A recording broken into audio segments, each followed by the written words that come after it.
And the streaming is starting. Let's hope I'm streaming to the right channel this time. I checked it. So sure you did. It should be the right channel, so in theory we should be live momentarily. Yep. All right, cool.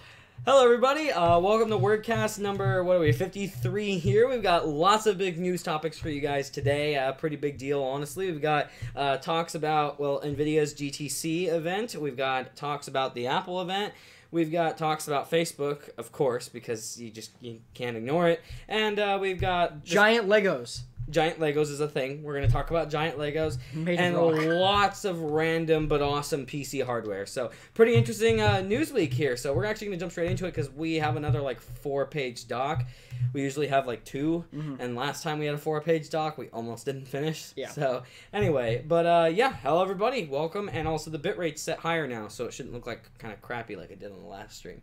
Good job. So, I know, I'm excellent. So anyway, yeah, let's jump straight into it. So you actually wrote up this section here. Yes. Yeah. So there was a live stream going on with not like a YouTube official channel, but what is considered a YouTube certified channel, which are essentially channels that YouTube approves of sharing information about YouTube, how to improve your channel. There's a number of these.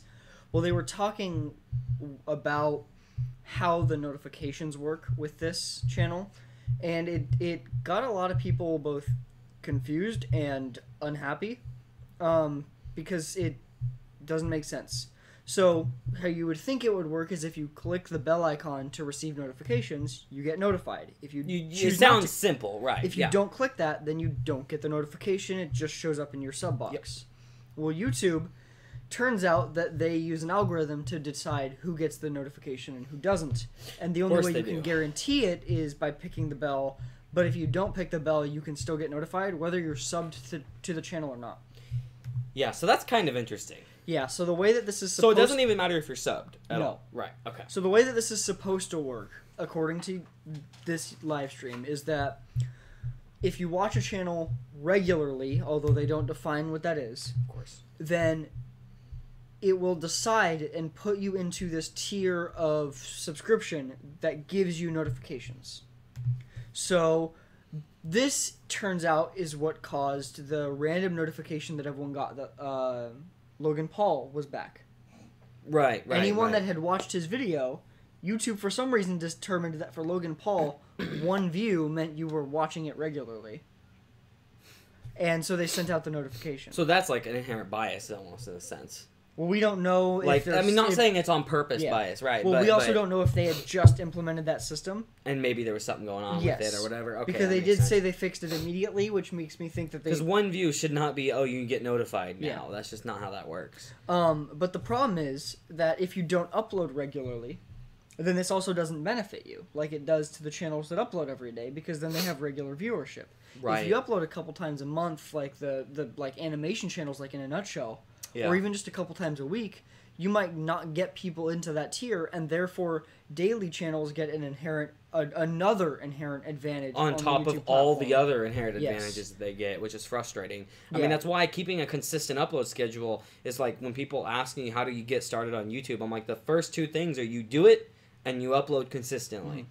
Because otherwise you're nothing. And even I've seen the effects directly from that, from not keeping consistent videos out for quite a while now, and we're getting back into that now, but it's like I was getting substantially more views on every single video that was released when I was uploading 3 days a week or 5 days a week. So so this is really just a continuation of YouTube letting its algorithm decide who wins and loses at YouTube. Which is not cool. Yeah. It's not who makes the best content, who gets the most interactions. Yeah. It's just our algorithm says, okay, some of these viewers watch regularly, even if you watch every single video from someone.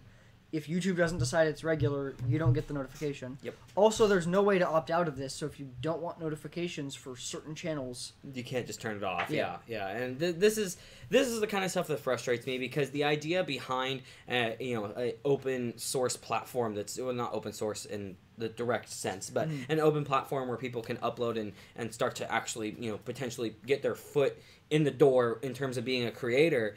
when that ability is taken away from the small guys, you're starting to have the biggest problem, where now it's becoming more like a big TV network, and that's the entire reason that nobody liked, that's the entire reason that nobody liked the big TV networks and went to YouTube, was because it wasn't like the big TV networks. Yeah. And now they're approaching that same direction where the top people matter and nobody else does. Yeah. And that's not cool. And if another platform comes out, I guarantee you, if another platform comes out, Pornhub's thinking about making a platform. Do we have any notes about that in this? No, because Pornhub was asked about it, and they said that they've thought about it in the past, but they are actually considering making a YouTube competitor. The biggest difficulty is profitability. Yeah. Which is what YouTube is running into. Realistically, the reason they do this type of stuff is that they have not been profitable. They aren't profitable. Yeah. The only reason Google they still exist them. is Google. Yeah, yeah. And it's very hard to keep something like this profitable, especially when we're reaching this newer system of, more and more companies not willing to put up ads unless they implement further things. Exactly, yeah. That's why we're seeing such heavy reactions. Well, alongside the amount of crap that's uploaded to YouTube, that's just not good for it in general, where it's like for every quality video out there, they have 100,000 crappy videos. And I don't mean crappy like, somebody doesn't have a good camera and doesn't do that good of a job reviewing a product or something. I mean like re-uploads of stuff, random blurbs that mean nothing, copyrighted stuff, and getting rid of that stuff's not easy. No. And so that's where the issue comes into play. That's why if you look at other services like Vimeo, which charges you to use their platform once you go over a certain data amount, or there was VidMe, and now they've shut down, and anybody could upload, but there was a limit to how long your videos could be and how much data you could upload until you become a partner, right? And that was actually, I really liked their plan. You didn't pay for it. It was just, there was no option to be like, oh, you can pay to get this advantage. It was, you need to be good at your job to get this advantage. But until a proper competitor comes along against YouTube that does it in a way that doesn't make people feel afraid of it and is also able to bring enough advertisers along with it to be profitable, once that happens, a lot of people are just going to shoot straight over to that platform instead of staying on YouTube, because YouTube's treating so many people like crap, and we're going to see a boom of the little guys again. But the problem is that no matter what with the new platform, content creators need viewers, and viewers go where the content creators are. Yeah. And so it's really hard to get people to switch to a new platform. Yep. Now, we are starting to see a lot more content creators understand the importance of diversification, so it would most likely... What would be the smart move if a new platform, like let's say Pornhub did make a platform and it popped up, would be uploading most of your content to YouTube and then making some content exclusive to the other platform to start, and then slowly moving more of your content to the other platform. Yeah, doing something that pushes them to go that direction rather than just, I'll just stay with YouTube because I'm used to it. Make content that YouTube's algorithm likes for YouTube, and then make content that's not crap for other platforms. Right. Well, I mean, a good example, and I'm calling out another YouTuber here, but Level 1 Techs, I've probably mentioned them on the podcast before. You guys should follow them. They're awesome. Yeah, but Level 1 Techs has talked about it in their news segments because of the algorithm screwing them and demonetizing them so much and stuff. Their news show that they do now, rather than one thing, they upload it in split up parts every day for like 3 or 4 days, Monday through like Thursday, I think is what it is. And they're able to get out more content that way. And so it's actually better for them as a company, but it just sucks that they have to do that, But they've had to go that route, whereas their other videos are more favored by the algorithm. They don't have to worry about that kind of stuff as much. And so that's just an example there. And this is the kind of stuff that frustrates me, because we're a really small channel, let's be honest. We're not nothing. But this is a fairly small channel here. We're consistently growing, but we feel the impact of this. When we look at this stuff, we don't go, oh, this is going to suck for the content creators out there. And then, or on the other side, the big content creators going, oh, this is going to suck for people trying to start. We're right stuck in the middle of it. We know exactly how this affects things. And I can tell you, channel growth, I mean, I'll admit I haven't been as consistent with videos as I'd like, but I think the quality has gone up drastically over the last 6 months, and the growth of the channel hasn't been going up as fast as it used to. Even though we broke that 1,000 subscriber mark, which is usually the mark where YouTube's it's assumed algorithmically starts to kind of go, okay, this is a somewhat real channel, so we're going to kind of help them a little bit, right? And once we got past that, we climbed pretty quickly, and then it just plateaued in like January. And there hasn't been that much going on. Yeah. So it's kind of frustrating, to be honest, because it's like Yeah. we're putting out a lot of quality content, I think. It all comes down to a behind-the-scenes algorithm that changes all the time, and they don't tell you any details about. Yeah, and I'd like more details about Yeah. it, you know. And if Linus Tech Tips, if their float plane becomes it's a system that can be used, even if you have to pay for it to use it as a content creator, I'm going to be putting stuff on there. I'm going to be trying. I want to diversify as many places as we can. That's why we upload everything to Facebook video, even though I despise Facebook. We also used to upload everything to VidMe. We stream to 5 different streaming services when we're streaming, because I don't want YouTube to be the end all, because putting all your eggs in one basket that's not working for a small channel right now is a bad idea. Yeah. So, Twitter video, is that a thing? Yeah, but it's kind of crap. I mean, is it just anybody can upload, though? Yeah. Because we can start throwing it up there, too, then. Yeah. I didn't even think Just about that. on Twitter. I mean, hey, no, whatever. we need Snapchat videos. Yeah, Snapchat videos, there we go. So, anyway, this is just all... YouTube has been making a lot of mistakes in some ways, but we understand why they kind of have to. They're forced into this because inevitably, a lot of people are complaining about demonetization and YouTube ruining channels and stuff. And while that's not necessarily untrue, the aspect that people aren't understanding is a lot of it is the advertiser's fault, not YouTube's fault.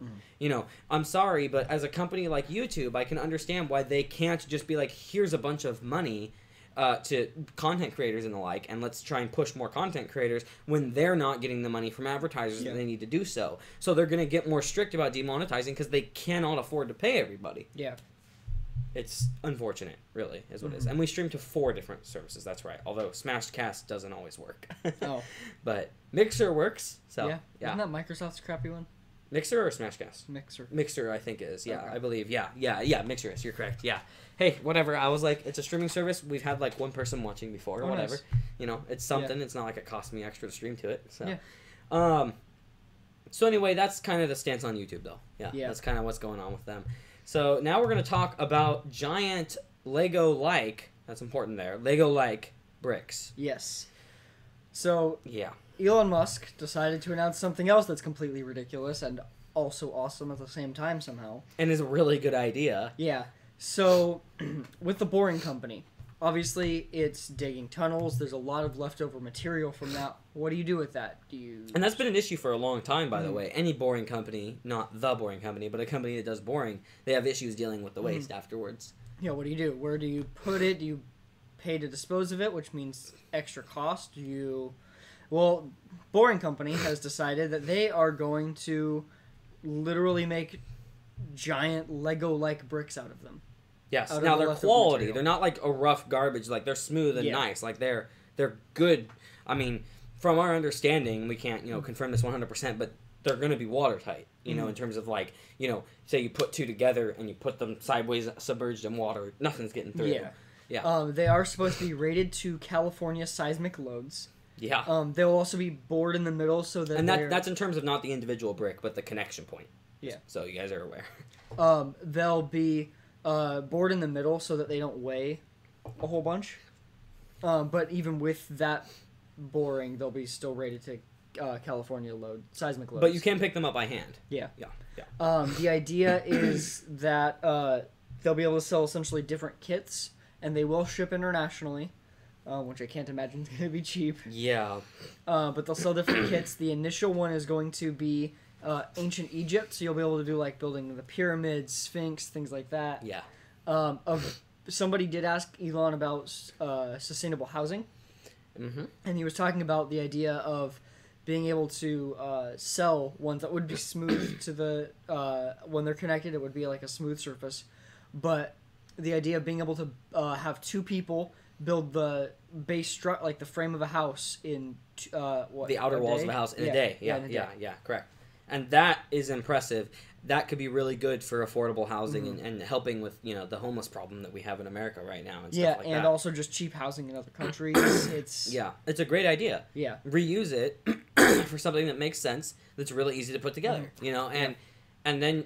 All that's left after that is figuring out a proper roofing technique that's cheap and still good. And then, boom, you got solar a little rooftop. room. Right, yeah, solar rooftop on your house with no power that's made out of bricks. Yep. Well, this is also just for the exterior. Keep that in mind. Like, you would obviously still build the interior like a normal house, presumably. Well, it depends. I mean, if you only want something that's like 4 feet by 4 feet to live in. Yeah. I mean. So you can't even lay down. Diagonal, I probably could. Jesus Christ. I'm short, you know? Yeah. You know? I'm sure nobody here can tell that I'm short in any of the videos I do. You could be like Mark Zuckerberg and frame every single shot to make yourself look taller. You know, I could do that, but instead I actually, technically the way I frame makes me look a little shorter. Mm-hmm. But yeah, Mark Zuckerberg actually does do that. Like, there's people, like, analyzing photos. It's like, he always positions himself, like, even, like, with Bill Gates, where Bill Gates is much taller than him. Yeah. He, like, sits much differently at a weird angle so that he looks taller than Bill Gates. Jeez. Yeah. I hate that guy so much. So, anything else you want to say about this, though? No, it's just really cool. We'll have to wait and get more information as it's available, but... It's cool, giant Legos. This guy is asking, are you guys really live? Yes, we are really live. Thank you for asking. Say the name so he knows. You know, Danny, we are actually live. So, and if you have a question, leave it in the comment there. Well, we're reading them, so yeah, you should totally do that. We're actually a video. We're pre-recorded. Yeah, this is a pre-recorded video. Yeah. We just knew you were going to comment that. So, yeah. Yep. But, okay. So, Apple's school event. Now, this is interesting. This is somewhat exciting, even for me that doesn't really care for Apple products hardly ever. And you're not in school. And I'm not in school. But this is actually really interesting. Yeah. And, of course, I can understand why Apple's doing what they're doing here because, let's be honest, other companies like Microsoft and a few others have been starting to pull back some of that school market share that Apple used to have so much of. So. Yeah. Well, and then the biggest thing is the Chromebooks. And then Chromebooks, yeah. That's why I said and others. But we have Windows 10S, which was kind of a school edition, even though it's not technically called that. Count. I mean, there have been a decent amount of schools, not a huge amount, but a decent amount that bought the Surface laptop. It wasn't great. But that was the OG Surface laptop. Oh, the Surface laptop. Yeah, not the Surface Book. Yeah, Surface laptop. Yeah. But that's not like an affordable option. Right. No, I mean it's still $1,000. So with this Apple event, this was on Tuesday. They talked a lot about their presence in school. They talked a lot about some really interesting software, but the main thing... Danny replied, I just want to say, he said, cool, sorry, it looked too good. That's why he wasn't sure. Well, I'm glad it looks that good. We're streaming at pretty much the max that Twitch supports. We could do a little bit better streaming but on YouTube, but I'm not streaming to them separately, and Twitch would just not know what to do with anything higher than 6 megabits. Yeah, so from Sweden. Yeah, and he's from Sweden. That is awesome. That is awesome. Cool place. Can I move to your country? I mean, it's a beautiful place, too. Yeah. I'd love to just visit there. That's beautiful. So anyway, yeah, so Apple, new iPad. Right? Yes. Yeah. So this is their big deal announcement. So they announced a refreshed version of the 9.7-inch iPad that now supports Apple Pencil, which is a sizable upgrade. I mean, I think that's important for schools, too, honestly, because if art classes and stuff want to teach with it, which is important to learn how to do digital, you know, digital artwork if you're going to be taking art classes, you know, that's just the way things are going, right? Yeah. So, and that was part of one of the specific software suites they announced was pertaining to essentially a new course for creating whatever you want to create. And so you could do art, music, video, photography. All of that stuff was part of this course, essentially, Apple had designed. Interesting. But the price for this is the interesting thing, because currently, like, the cheapest iPad that supports the Pencil is, like, $600. Yeah, right. This is $329 for consumers. $309 for students to just buy on their own, and then $299 for schools. This is a cheap enough price, like, I might almost consider getting one. Now, it might not be a great fit for me. I have a Chromebook, and if you already have a Chromebook, it might not be a great option, but it depends, of course, what you're doing with it. But in terms of that price, like, that is such a good price for, let's be honest, the only tablet that actually is good in the market. Yeah. Android tablets are, for the most part, just not worth it. There's a few by Samsung that are okay. And we'll talk about a really dumb tablet next. We will. Oh, we will. Yeah. I hate to admit that, too. It's like Android tablets had so much potential. Anyway. Yeah. But yeah, I mean, I have an iPad, the 9.7-inch iPad Pro, and I'm very happy with it. It's got a lot of good uses that I have a Chromebook as well, but I use my iPad far more. Right. So, yeah, there's also going to be a Logitech Crayon. It's $49. It's essentially just a Logitech version of the Apple Pencil, which for half the price. Yeah. And then there's also like a keyboard and case combo that they announced. But the main thing was the iPad itself. I'm just surprised that Apple's letting other companies use a their stylus tech, so to speak. And not literally theirs, but in terms of actually being able to have it interact with the display the same way. I think they had to for the sake of the lower cost. I mean, yeah, I guess it makes sense, because a lot of people don't want to pay $100. Yeah. I mean, if you're buying a $300 tablet, you probably don't have that $100 to spend on a stylus. The pencil is what you buy if you're using your iPad for art professionally. Yeah. The crayon is what you buy for school. It makes sense, you know? So, I mean, if you're in college, you can buy crayons. You have a good reason for it now.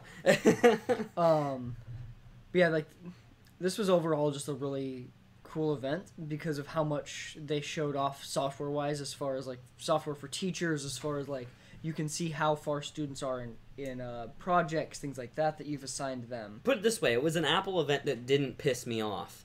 Yeah. And that's kind of rare. Yeah. I mean, I usually get pissed off at Apple when they release anything. Mm-hmm. So, you know, that says something about this one in particular. It was pretty good. And now if you want to buy a crappy tablet, we have Alien Technology says, what's up? So I wanted to say, what's up back.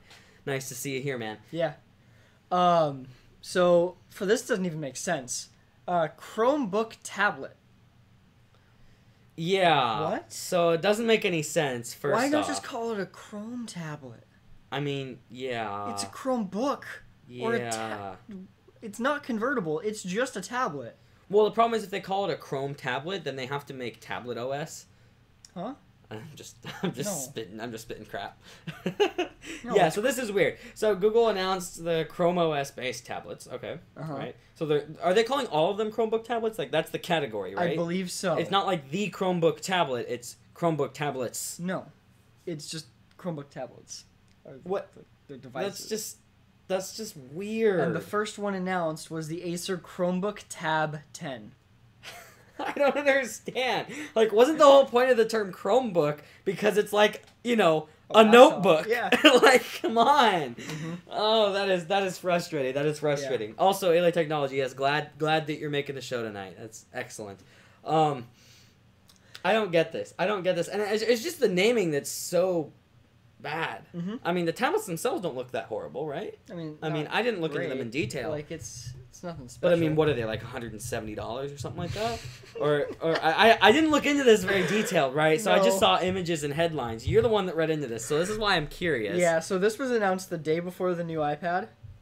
It cost the same price. It looks very similar to the iPad. It cost the same price. It's the same price. Yeah, it's $329. I'm sorry, it's got the same screen resolution. It's not even better in that aspect. It doesn't look that great. It's really nothing special. You can't charge that price for it because the ecosystem isn't there. Android's tablet ecosystem isn't very good. Yeah. They can't be... Oh, that's frustrating. It's more expensive than most Chromebooks. It's more expensive than the Flip Chromebook. Or go buy a Fire tablet. Like, come on. Yeah. And now this is supposed to be focused at education.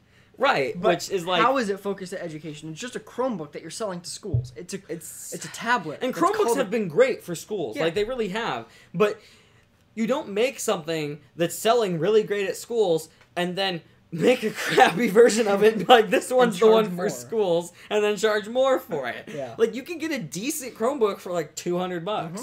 Not with a touchscreen, but I mean, I'm sorry, the touchscreens are not that expensive. It is not that expensive to add that into a screen. Especially when you're cutting out the keyboard. Yeah, that's exactly what I mean. You don't have the keyboard, you don't have the hinge, which takes a lot of development. Just get some of that cheap touch film. Yeah, right. Yeah. So yeah, this is just a normal Chrome OS device. So there was nothing about it that was really targeted at schools then? It's going to support AR Core, which is just a part of Android. Nothing is targeted at schools. The idea is that students can work on learning about making AR applications. But, yeah. In this situation, just buy a Chromebook. Yeah. So, buy an iPad. I mean, yeah, or a Chromebook, not a Chromebook tablet. Yeah. If you want a keyboard, buy a Chromebook. If you want a tablet, buy an iPad. Or buy the iPad with the Logitech keyboard case. I mean, yeah, that's an option too. Yeah. That's an option too. I have a feeling, though, the students that are just looking to pick up a device will gravitate more towards the $200 Chromebook. Yeah. Whereas schools looking at, because some schools are actually buying devices for the students now. Right. Or just for a class even sometimes, though. Rather than supplying textbooks and stuff, just if every freshman year of high school, you supply devices to that class, and they use that throughout all of high school. Yeah, all 4 years. This is what you use for reading all textbooks and we supply the books and everything on there. That's it saves them a lot of money. Yeah, and it's a better experience. Now the question becomes for college, because college likes to profit off those books. Ooh. Oh yeah. So that's a little different story there, right? But in terms of like high school and below, I mean that's makes really a lot what of sense. This software was designed for too. Right, if you look at the details, and I think that makes a lot of sense. It's like, you just buy every student. Here you go. Here's a tablet that you can have. This is yours to keep. Do whatever you want on it. Don't break it. Yeah. Or whatever. And I mean, that's not only is that going to be something that they can use to put textbooks and the like on, but it can be used to do work, submit papers, stuff like that. And with a proper stylus like the Logitech Crayon. You add that onto it, and people could do their math work and stuff on it. And Apple updated their iWork suite to fully support the pencil. Sweet. So, see what I did there? Yeah. So anyway, so Chromebook tablets. Yeah, this is like why? I don't understand. Why? I don't get it. You know what the best part is too? We already have Chromebook 2-in-1s. Like that's a thing. And they're cheaper. And they're not the. They start cheaper. I don't think there's a Chromebook 2-in-1 that's cheaper than this. Yes, there is. Is there? Yeah. Really? The Flip. Oh wait, no, you're right. So you can get a tablet and a keyboard. So it's an actual Chromebook for less money than the Chromebook tablet. Let's verify this. Just like, I know that it used to be Amazon. Go to Amazon. The price. Amazon was right there. Go to Amazon. But I don't like Amazon. Well, why not? You buy everything. Why is it zoomed in so far? I don't know. It just does that on this computer. $3.25, so $4 cheaper. So it is actually, it's cheaper, and you get a Flip. Okay, yeah. So this is unfortunate. Okay, so we're gonna move on from that and talk about Facebook for a little while instead of this garbage that exists.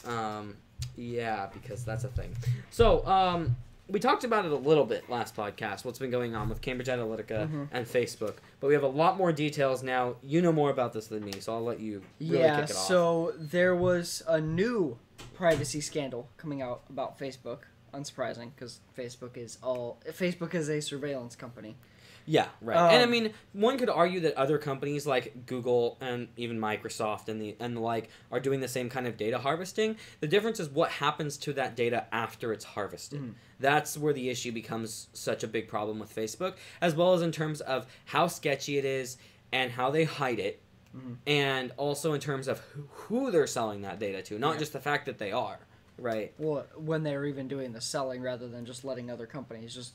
Right. Yeah. Rather than like that was the thing with the Cambridge Analytica scandal is it's like that shows that Facebook didn't even have control over their own platform. It's one thing when the company is picking and choosing and they who to sell knew, and they still didn't have any. Yeah, it's one thing when you're picking and choosing who you're selling to. It's another thing when companies are just stealing data. Yeah, and I mean, but how big is Facebook's dev team really? I mean, it's been the same for 7 years. They've added, you know what they've added since then? You know what they've changed? They integrated Messenger into Facebook, and then They took it out. And then and they also made it so that the like button has emojis on it now. They do a lot of minor tweaks. It's just not always stuff. Algorithmic tweaks and stuff. Not even that. And too. Also, but like I was listening to a podcast talking about Facebook events, and one of the things that they were talking about is like they actually brought people in to Facebook's office to like talk to them, people that used events regularly, to do things like test minor tweaks to the wording to get more responses, so that people weren't agonizing over whether or not they were people were going to show up or not. Right. Like they tweaked it because it used to say like not interested for the wording on events if you weren't going to go, and now they say not available. And that was a conscious choice to get more people to respond, because if you're getting more no's, at least that's more confirmation of what exactly is happening, right? And so I guess I get that, but reports, I mean, so like if you have a private event, it actually reports whether or not people saw the event invite. Right. And so there's a bunch of minor stuff. They just don't make big changes. Yeah, and that's kind of what I mean, though, is that like it feels like it's never been getting pushed into something unique and new in any way. They're too busy faking their video views. Right. Yes. They're too busy doing that. They're too busy stealing and selling your data. They're too busy sitting on cash. Yes. So as far as this new scandal goes, so this is a new one. I didn't even get that first. I think it was Ars Technica that reported this. Wouldn't surprise me. One of the employees downloaded their data from Facebook to see what Facebook had on them after all this stuff came out, and found out that... Yes. Yeah, okay, I do know what you're talking about. Call and text message metadata was being saved. To Facebook. From their local phone to Facebook. Yes, and this was going back as far as, like, 2015. Now, Facebook's response is we gave them permission, because in their Facebook Messenger and the Facebook Lite application, when it's asking you to pull up and connect your contacts, it asks you for that permission. However, there's a few problems with that. For one, it has the option to accept in a big blue button, and the not now is like a dark, smaller grayed out. Not right. now. And it's not and that's now. that's a way, that's like a visual trick that app developers know works to get people to click that. Well, why do you think spammers use it and virus companies use it when they and ad companies use that technique, right? And so that's not cool. That gets people to not pay attention to it. Now, on top of that, there's a lot of other problems because, for one, if on older versions of Android 4.1 and earlier, you just accept contacts permissions, it gives them access to all of this data. Right, yeah. This has only been separated out and in recent Android revisions, and we all know how great Android is about updating everything, right? Or Android manufacturers, I should say. So that makes an even worse security risk for people that are on older devices. And since the older version of Facebook would gather this data, Facebook straight up essentially lied about this situation, because they're saying that no, we only did it in these applications, but when you're seeing reports of this data being shown from 2015 to 2016, back before they had the separate applications, how can they have only pulled it with those applications? Good point. Yeah. So this is an Android specific issue, as iOS doesn't allow third-party apps to ever access this data. That's why you can't download like an alternate texting application, which is good, which is a good thing in general. I mean, it has its trade-offs. It has its trade-offs, but I mean, I guess it kind of sticks with what Apple tries to present, though, right? You know, not that they always do the best job of it. Yeah, they're better than most companies. Most tech companies in the consumer tech space, definitely. So really, if you want to know if this happened to you, you should download your data from Facebook and sift through it. Yes. Just to see what there is. Yeah. It'd be fun. And if you're going to delete your Facebook account, you should also do that beforehand as well, just so you know what they have. Yeah. Just have a copy of it, save it to Google Drive or something, so that you have a copy of it somewhere. Yeah, that's kind of funny. I'm going to download my data that Facebook stole from me and upload it to my cloud platform. Yeah. So, Facebook's, essentially, they're just saying, well, you said it's okay, so. Yeah, and I mean, legally, there's not a lot we can do about this. I mean, maybe there's going to be lawsuits. They're not legitimately being an opt-out option, I think, is where they're going to get screwed. Because not now is not opt-out. Yeah, that's a good point. Not now is not no. Yeah, that's a good point. People are stating that they remember hitting not now and the data being gathered. Obviously, that's going to take a lot more looking into. Yeah, that's going to be something that maybe... Because that would get them sued for sure. Yeah, and they would lose against that for sure. The FTC is investigating them. Their stock dropped 5% initially after that report. It did end up bouncing back mostly, but they're taking a lot of heat. They should. Playboy deleted their Facebook account stating that Facebook doesn't align with their morals. Oh, that is savage. Oh, man. Yeah. And so we've also got SpaceX and Tesla and Elon Musk that have left. And, see, the thing is, like, I just talked about it earlier, like how we upload all our content to Facebook as well. Sometimes not this podcast, but we try to. It's like I use it for promotion, but in terms of actually, like, using Facebook, it's not even like I hate it. I've always hated it. I didn't use it for 5 years, but it's a good tool to promote the business, right? And so I started using it again primarily for that reason. But it's like I have a Facebook app installed on my phone. It's a custom version, but I have a Facebook app installed on my phone. I don't even have it on my home screen because I literally almost never open it. Yeah. In fact, like when I'm sharing photos of products that we're going to be talking about through Facebook, I do through Instagram and just check the share to Facebook box, right? So it's just like, but this is the stuff. okay, this stuff's always been happening. So that's why some people will tell you it's not as bad as it seems, because it's always been happening in terms of it's always been as bad as it seems. Yeah. But it's enough. It got me thinking about it enough, and it should, I think, for other people too, to maybe even delete Facebook and just stop uploading WordTech stuff there and just stop dealing with it. I haven't really decided yet, because there's not a lot of other places to put that, and I want to diversify, right? And VidMe got shut down, which was our other source of doing that. But it's like, ugh. And also, Alien Technology mentioned, he's like, I downloaded my data the other day and had a lot of stuff in there that I never would have guessed they had. Right, yeah, it's crazy the amount of data gathering they do. And I actually want to look into my custom app, because I think there's some stuff that's been done to it to help prevent some of that. Yeah. And maybe that's a little safer for me, but still. Yeah. Firefox is doing something interesting too. Did you see that? Yeah. Go ahead though. I don't know much about it. Let me pull up the details, because I want to make sure I get the phrasing correctly on this. Okay.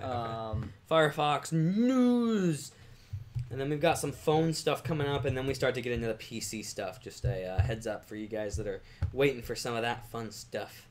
Because, we've got NVIDIA's GTC coming up. Don't worry, that's in the title for a reason.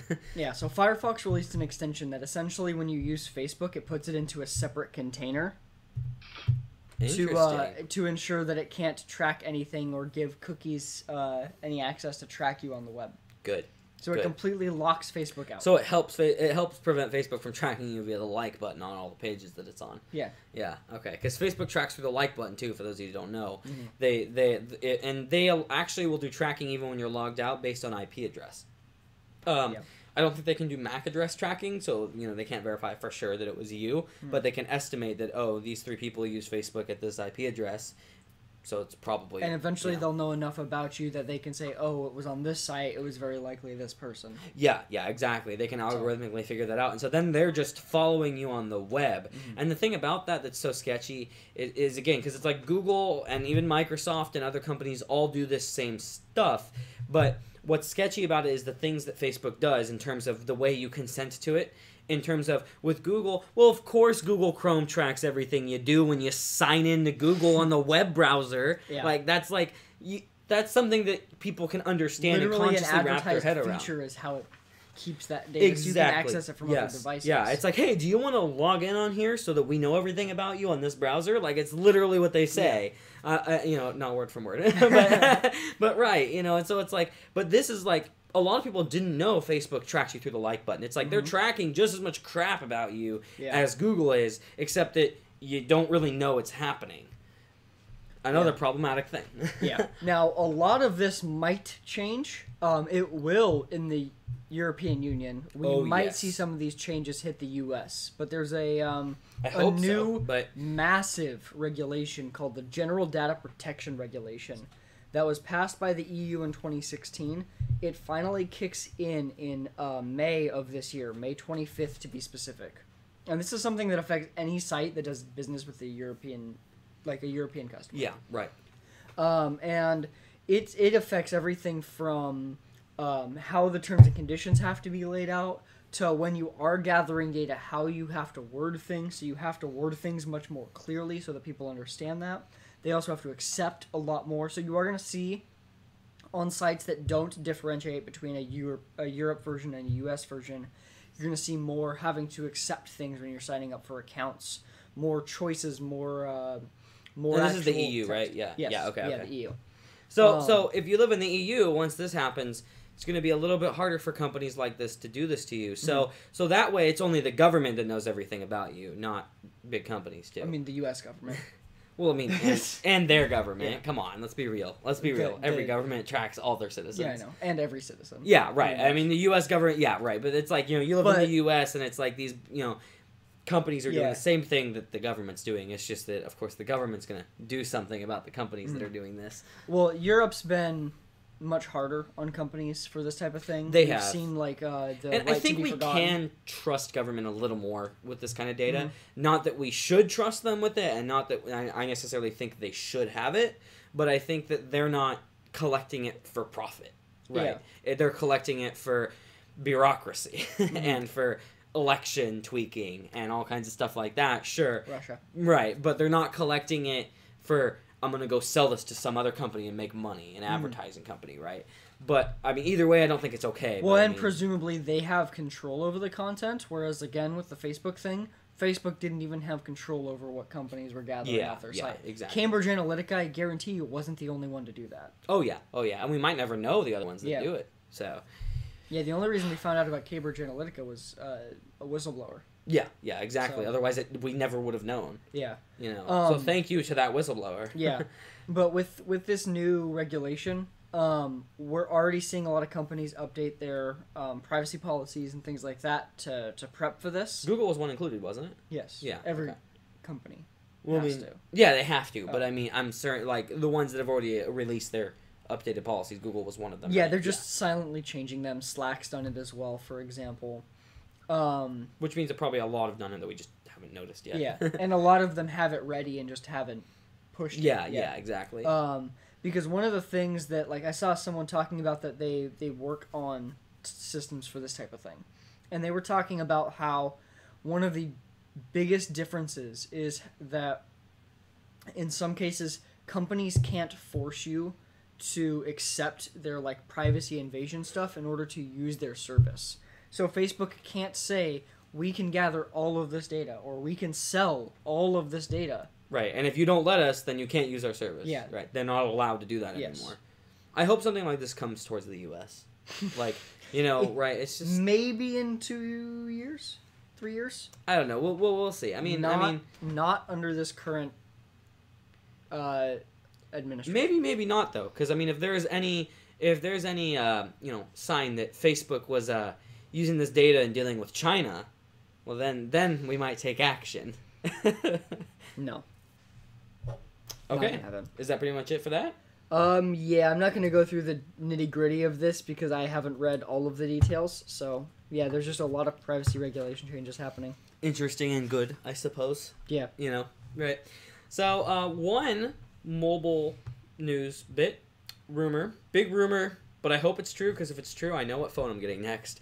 You realize it'll probably still have the same actual battery usage, like battery life, right? That's just what always seems to happen. Samsung ups the battery size on their phone. Well, it depends what they're going to do with the CPU. So the Note 9... It'll be a Snapdragon in the US. Well, yeah, it'll be a Snapdragon in the US. Shit. But the question is it going to be the 845? Probably. Because we don't know of anything else that's going to come out between now and then. And so if it's using the 840... Because the S9's battery life is very similar to the S8's, and they have the same battery size. So that would tell you an increase in battery capacity is going to warrant better battery life than this here. Samsung will fuck it up. I mean, knowing them, that's a good point. I appreciate that. Samsung will break it. Yeah. Also, why are they risking going with this large of a battery when large battery was the problem on the... Well, because the S9... Hey, maybe Samsung's finally getting it through them a little bit that you can make a phone slightly thicker and people might not be mad. Because the S9's a little bit thicker and a little bit heavier than the S8, right? And it's more durable.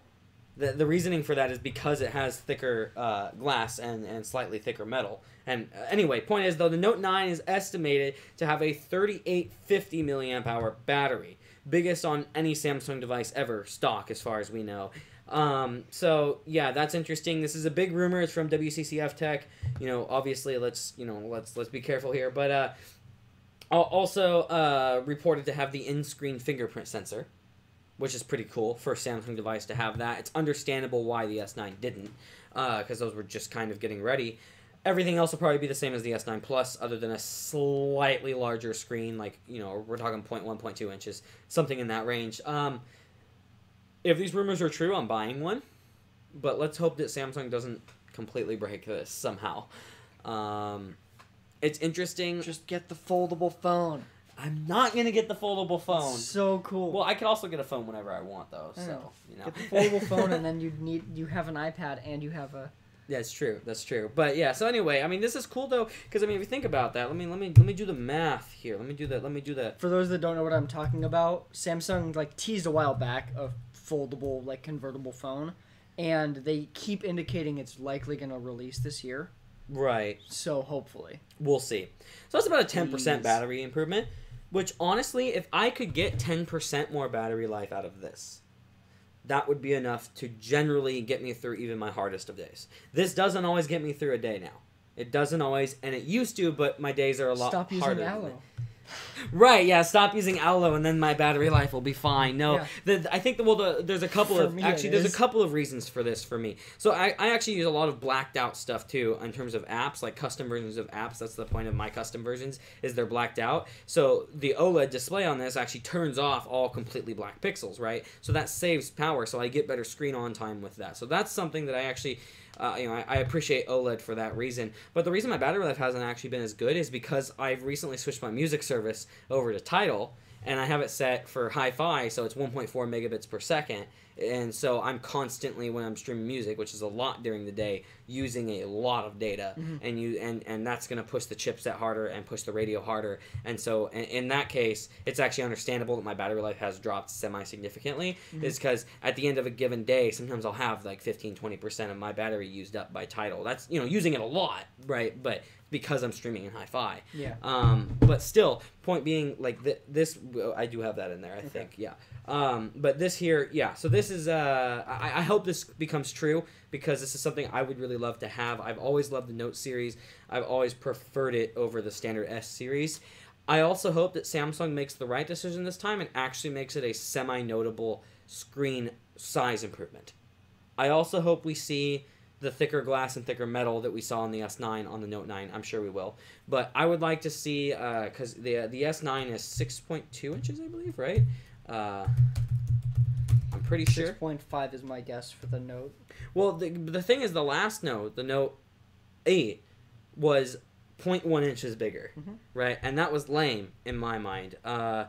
Let's see. I'm trying to find the screen size. Yeah, if you can find the Note 8 screen size, I'll find this. So 6.2, yeah, 6.2. So I think it was 6.3, or no, that's the S9, but yeah, I think it was 6.3 on the Note, right? I would like to see 6.5 inch display.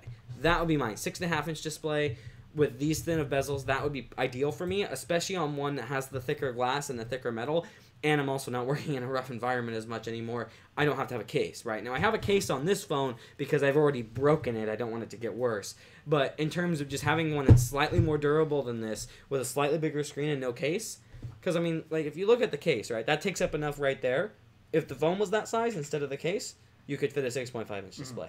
So it's like, and that doesn't bother me size-wise. That's about right. Yeah. So I could see them trying to essentially use the Note 9 to go for the nearly bezel-less, the really nearly bezel-less design. Yeah. It wouldn't surprise me if they give it a shot. Yeah.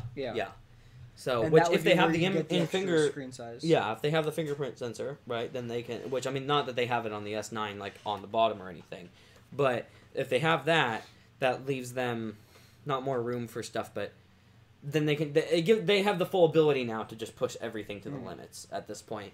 Alien Technology was mentioning, he's like, in-glass fingerprint is what I want in a new phone. Yeah, I agree. That's something that I think is a big deal, especially because the fingerprint scanner location on the S8 is bad, and on the S9 is pretty good, but not great still. Pixel's better.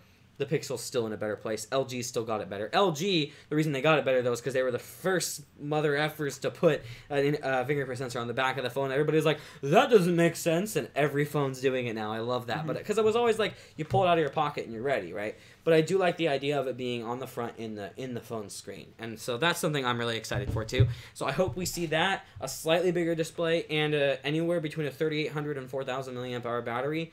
And that's like the ideal phone for somebody like me, at least. 2560 milliamp hour battery and an efficient CPU. I mean, boom. Do you really need your phone to be that tiny? Huh? I just want a more efficient CPU. I know. More efficient OS too, right? Is one of the main things. It's Samsung's fault. I want a more efficient Allo. Oh, jeez. He's had so many problems with Google Allo to the point that we switched back to Hangouts, which we like better anyway, but our group uses Allo. But we switched back to Hangouts because, for him and I communicating back and forth, because we talk all the time, because Allo was eating through like a quarter or more of his battery life every day. Some days it was 50%. Yeah, we're talking like after a day's usage. We're not talking 50% of his first 10%. We're talking actually 50% of his battery life on his phone used up by Google Allo. Would, in some cases, use multiple % per minute active. It's so bad. Like there was that one day I showed you, it had used 6% of my battery with 1 active minute. Yes. Yeah, it was just absolutely insane. And so if you look at like my Google Allo, it isn't as bad. I'm at 5% towards the end of the day here. Now, it used to be closer to 15% because him and I aren't using it now. But it's just like, geez, I've barely used it today, and I'm sitting at 5%. Like, let's see, total CPU usage on it, meaning the total time the app was in the background, 36 minutes. The total screen on time for it was, looks like 27 minutes. So it's like, why is that 5% of my battery? Yeah. Whereas for me, there were days when I could have an hour and a half of Spotify, an hour and a half of Pocket Casts for podcasts, like an hour of Reddit, 40 minutes of YouTube, and 20 minutes of Allo, and Allo would use more battery. Yeah, it's just at the top of the charts. I don't understand. And so it seems to be more problematic on his phone, obviously, than mine. We're not sure why. I have a Pixel. And to keep in mind, too, this is not related to the web UI using extra battery, because my web UI is on 24/7, A. B, he turned all of his off.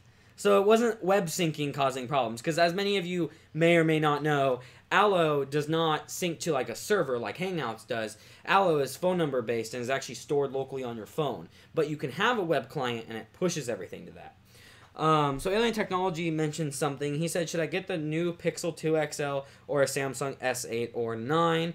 And he's like, I'm trying to replace my iPhone 7 Plus. Danny mentions, depends on what you're using the phone for, anything specific. So I would agree with this question there. Yeah, if there's anything in specific you're using the phone for, whether it's photography or just raw communication, if battery life's ideal. But yeah, so I actually agree with Danny here too. Probably the S9 Plus or S9. Don't go with the S8 simply because the S9 is the perfect refined S8 and it fixes all the complaints that everybody, including myself, has about the S8, like the horrible location for the fingerprint sensor, the fact that the earpiece is quite large and isn't used as a front-facing speaker, things like that are changed, as well as the fact that the glass is pretty fragile on it, especially considering it's Gorilla Glass 5, which is supposed to be more drop-resistant. Mine shattered by dropping it, albeit on cement twice, but, the first time it didn't, but still, the point being, it's not as strong as it could be. Hey, I worked in a rough environment. I worked with truck parts, come on. But anyway, yeah, so I would say probably the S9, but it also depends, because if you really appreciate a really fresh stock Android, Pixel 2 XL is great. Or amazing camera. Yeah. Or, well, the S9 camera technically beats it, though. Yeah, but DxO Mark-wise. Yeah, but if you look at actual reviewers, they mostly say that it's somewhat back and forth, but most have said that Pixel's better. Yeah. Although I would say in very low light, which a lot of them agreed with that, the S9 does have a little bit of an edge over the Pixel. Except it loses a lot of sharpness by doing that. It does. That's true. That's true. But I mean, hey, we've used DxO Mark to brag about the Pixel's camera, so let's use DxO Mark here to brag about the S9 camera. But I also understand more about DxO Mark and how the scores work now than I did then. Right. And the scoring, yeah, right. But we're talking the overall total score. But also, of course, with the Pixel, you do have a slightly higher chance of maybe dealing with display issues and the like. But not really. People are comparing the S9 to the Pixel 2, and it's essentially the same. Well, but that's not the people that have gotten the bad Pixel 2s that have had the problems with the displays. The thing is that what you need to understand about the Pixel 2, and this is always the case with Nexuses and Pixels, you get far more complaints for the same. If the issue is the same percentage, you're going to get more complaints from the Nexus or Pixel line because more power users are using that phone. The majority of people that go with the Pixel are going with it for stock Android. Right, I mean, and they're that's the type of people that are going to yeah. notice lesser things and complain about them. Right. I guess I can understand that. And, I mean, it is a little bit worse than Samsung's displays because I've compared mine directly to yours. Mm-hmm. But it wasn't enough, at least, to be significant to me to the point of not being willing to buy the phone. So, I mean, yeah. I mean, if you're interested, so actually what he mentioned is he said he's just getting bored of iOS, so he might go the Pixel route because it gets all the new updates. That is a great idea. You get the new features to play with. If that's something you care about, then cool. And he can get an iPad if he needs iOS. Yeah, because I mean, iOS is better on iPad anyway. Let's be honest. But I mean, I agree with them. iOS has a big potential to just be boring. It's like when I get bored of my phone, I'm like, oh, I'll reconfigure the home screen and do a new icon pack and change my background and maybe buy a new Twitter app like I just did, and then complain about it a lot. But yeah, so iOS is easier to get bored of. But yeah, I mean, it does depend what you want. If you want the updates and you want the fresh stock Android that's going to be fastest, longest, probably go with the Pixel. If you want something that is going to be more supported through your carrier, if you're buying through your carrier, and has a technically on paper better camera, and is technically a slightly faster processor, and battery life probably won't be any better. It definitely isn't any better. It's worse battery life than the Pixel still, because it's the same as the S8 essentially. And the Snapdragon 845 is kind of a disappointment anyway, because it's like, oh yay, it's basically the same thing. Yeah. It's like they gave it a slight performance boost with the same battery life usage. Okay, great. But you can't squeeze the S9. And that's true. I love that feature. Yeah. I'm not actually being sarcastic. It makes Google Assistant so much better. But you can map your Bixby button, which you can do again now, by the way. So, I mean, I can squeeze the Bixby button. No. And how long will that last before Samsung's like, never mind? Right, we'll see, yeah. But I guess for you, Alien Technology, I think it would come down to what you care about most in terms of the best software is on the Pixel, and the best camera maybe is on it, but the camera is almost you shouldn't factor that into this because they're so similar, in my opinion. Hey, come on, that's what a lot of people have said. That's what a lot of them have said. The camera's going to be refined. A lot of people say the iPhone. A lot of reviewers say the iPhone is amazing, and you shit on that all the time. I don't shit on its camera though. No, I'm saying on the phone though. On the phone itself, but a lot of reviewers say it's amazing. Okay, so you can't use that. You have a solid point there. I can't argue against that, but there is something here for you. IMO, the Galaxy looks better, and it has a headphone jack. If that matters to you... He has an iPhone 7. Like it matters to me. Now, you have an iPhone 7, so probably not, right? But if that's something that has bothered you about the iPhone 7, maybe it's a reason to go to it. Wait to get if you're going to go with the S9, wait until they figure out the dead spots on the screen. Yeah. So the display, the touch screen on the display has been having dead spots in terms of the touch interaction. I can't remember what that piece is called. The digitizer. The digitizer's been having issues. Yeah. Literally, just some of the screen just doesn't respond to touch. Yeah. At all. Yeah. It's so and it's not the same spot, so it's not like a regular manufacturing defect. Yeah. Sometimes it's the top, so you can't pull down your notifications. Sometimes it's the bottom, so you can't open all your apps. Yeah. It's not just one spot. That's Now, of course, you can always go swap it back out, but that can be a pain in the butt. But I will say, remind me about the Pixel 2 screen issues. Yeah, that's what I was gonna say. So you can either pick the phone that you might get a pink display on, or you can pick the phone that you. That was also only the launch ones. That's pretty much. It's right, and it'll be the same situation with the S9 later down, right? But it's like, oh, I can get I'm just as a joke, I basically just say, oh well, you could choose the phone that might have a pink screen or a phone that has a touch screen that doesn't work. Yeah, whatever you want. A screen that's usable or a screen that's not. Good point.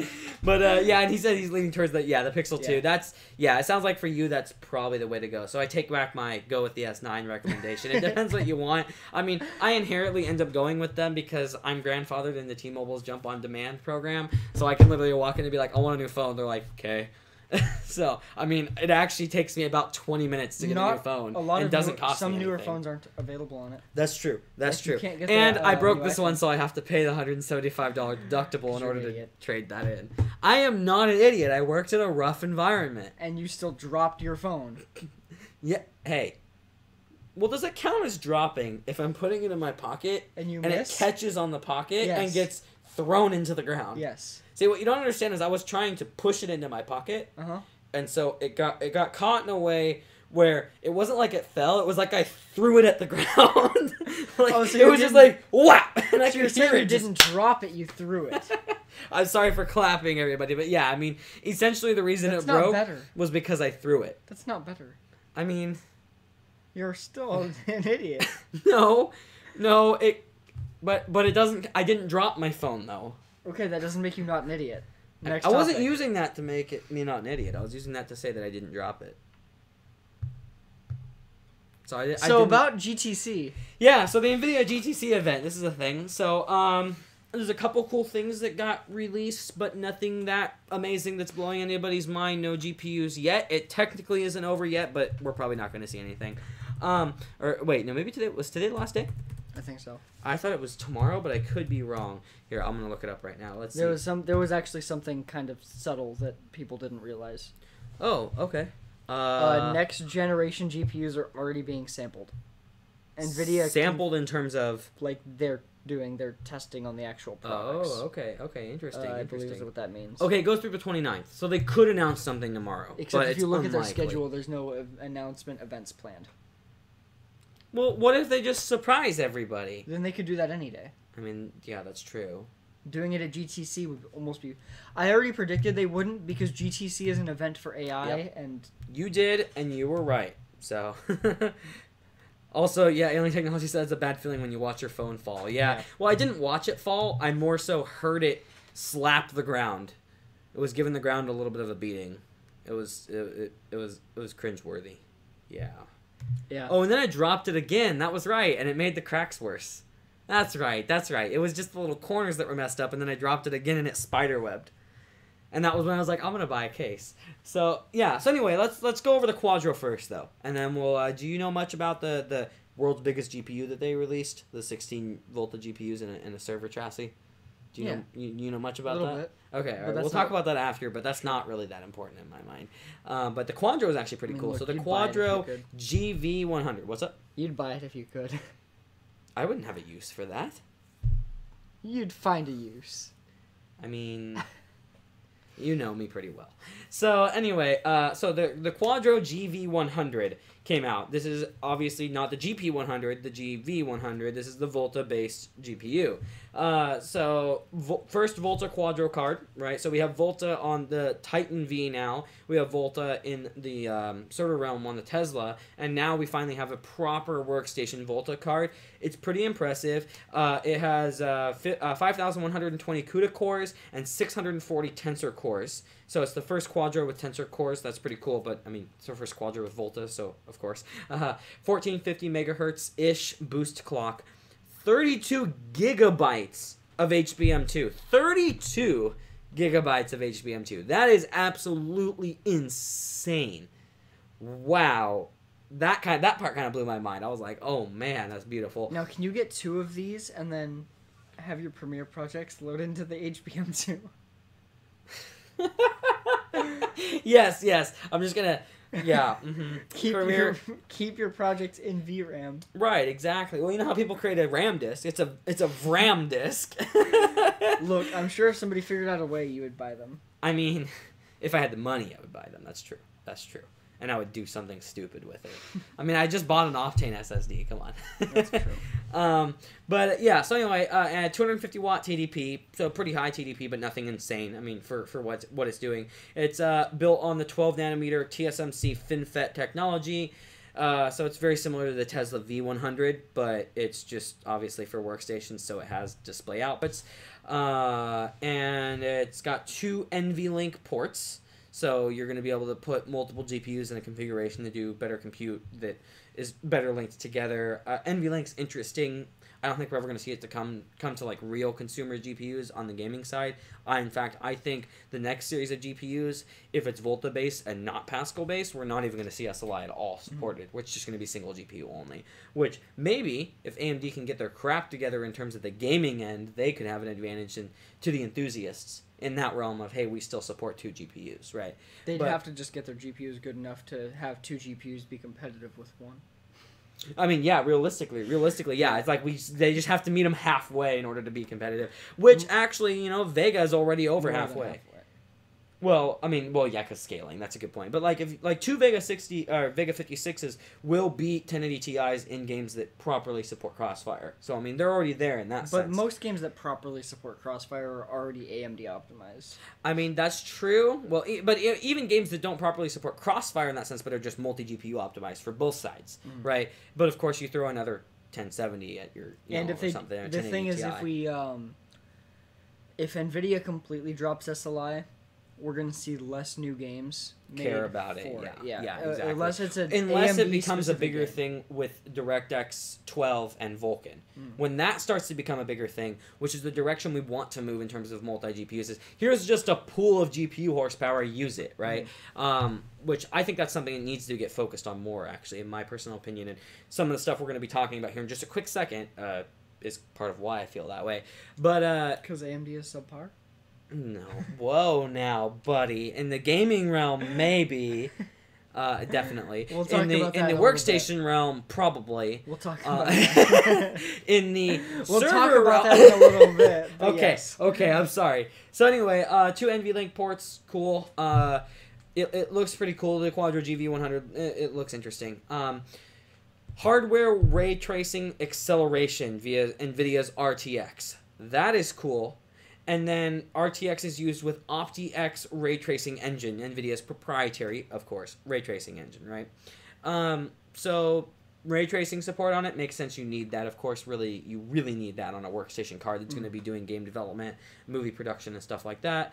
Also, Alien Technology asked a question, so let's see. He said, first off, he said the $400,000 16 GPU thing it's a lot of money. Yeah, it is. Yeah. And then he also mentioned he has a 1070 card coming in the mail today. I hope I don't regret buying it so late. And then he said, I do have a question for you guys. Replacing my 970 to 1070, do I need to uninstall the drivers before I stick it in? You shouldn't have to. NVIDIA's drivers, I mean, generally when you have drivers for a given side, NVIDIA or AMD, you can swap the parts out, and there's usually not problems.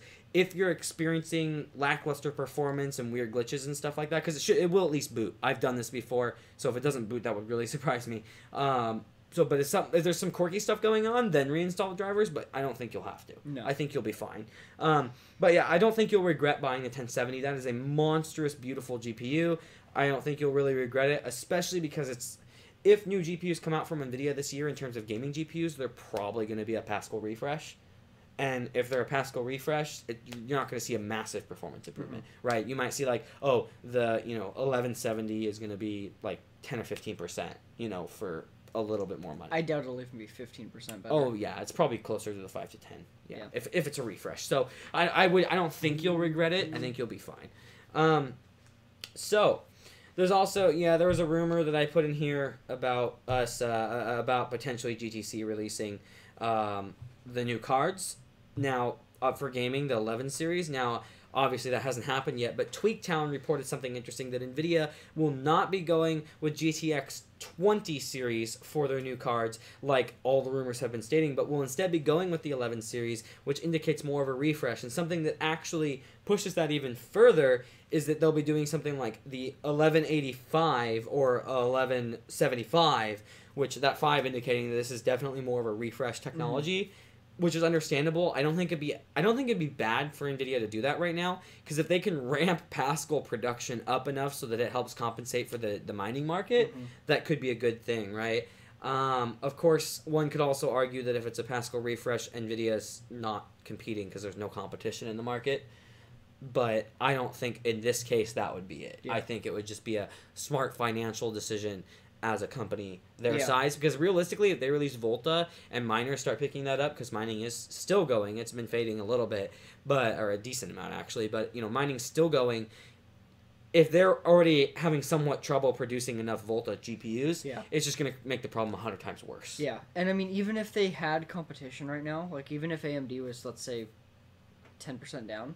Right. Well, and the issue is in terms of AMD's performances, you can't buy one for MSRP. You never really were, and the power consumption. I mean, in terms of actual performance, Vivid 56 is actually really competitive with a 1070 Ti. I mean, it will beat the 1080 in some cases even, right? So it's just that, and like I said, like 2 Vega 56s, that's what I wanted to mention earlier, and Crossfire will be like a 1080 Ti. Of course, you need like a 6,000 watt power supply, but like, even in like competitive games where it does beat like a 1080, if you had a 15% bump in performance from a refresh, then that would push it up pushes a bit, you above, and then they could reserve their current